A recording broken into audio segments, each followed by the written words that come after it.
एक शहर की एक गली में एक पुराना मकान था। उसमें एक बूढ़ा व्यक्ति रहता था। उसका न कोई रिश्तेदार था न कोई दोस्त। वो हमेशा अकेला रहता था। इस पुराने मकान के ठीक सामने एक छोटा सा घर था।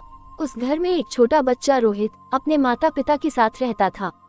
बूढ़े व्यक्ति को बच्चे बहुत अच्छे लगते थे। वह जब भी बच्चे को देखता था प्यार से हाथ हिलाता था।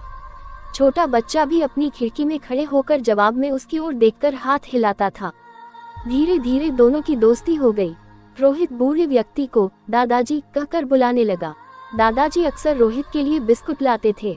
कभी कभी वे उसके पसंद की चॉकलेट लाकर भी उसे देते थे। एक दिन रोहित ने भी उन्हें अपना एक खिलौना दिया, अपना टीन का सिपाही यानी टिन। दादाजी ने कहा कि वे इसे बहुत संभाल कर रखेंगे। कुछ दिनों के बाद रोहित ने देखा कि दादाजी कहीं भी दिखाई ही दे रहे हैं। उनके मकान को तोड़ दिया गया और वहां पर एक बेहद बंगला बनाया गया।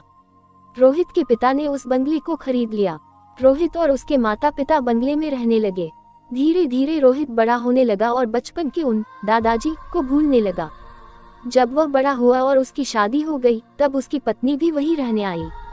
एक दिन वह अपनी पत्नी के साथ बंगले के बगीचे में हाथ से एक गड्ढा खोद रहा था। वहां वह एक बीज बोना चाहता था, तभी उसकी उंगली में कुछ चुभा। उसने खोदकर देखा तो यह उसका अपना टिन सोल्जर था जो उसने दादाजी को दिया था। उसकी तलवार की नोक रोहित की उंगली में चुभ गई थी। अपना बचपन का खिलौना देखकर अचानक रोहित को बचपन की सारी बातें और दादाजी याद आ गए। उसे याद आया कि दादाजी ने कहा था, यह खिलौना मैं बहुत संभाल कर रखूंगा। रोहित ने अपनी पत्नी को बचपन की वह सारी बातें सुनाई। सुनाते सुनाते उसकी आंखें भर आई। वह टिन सोल्जर रोहित ने अपने घर में सजा दिया। उसका यह पुराना खिलौना हमेशा उसे बचपन की मीठी यादों में ले जाता था। साथ ही उसे दादाजी भी याद आ जाते थे।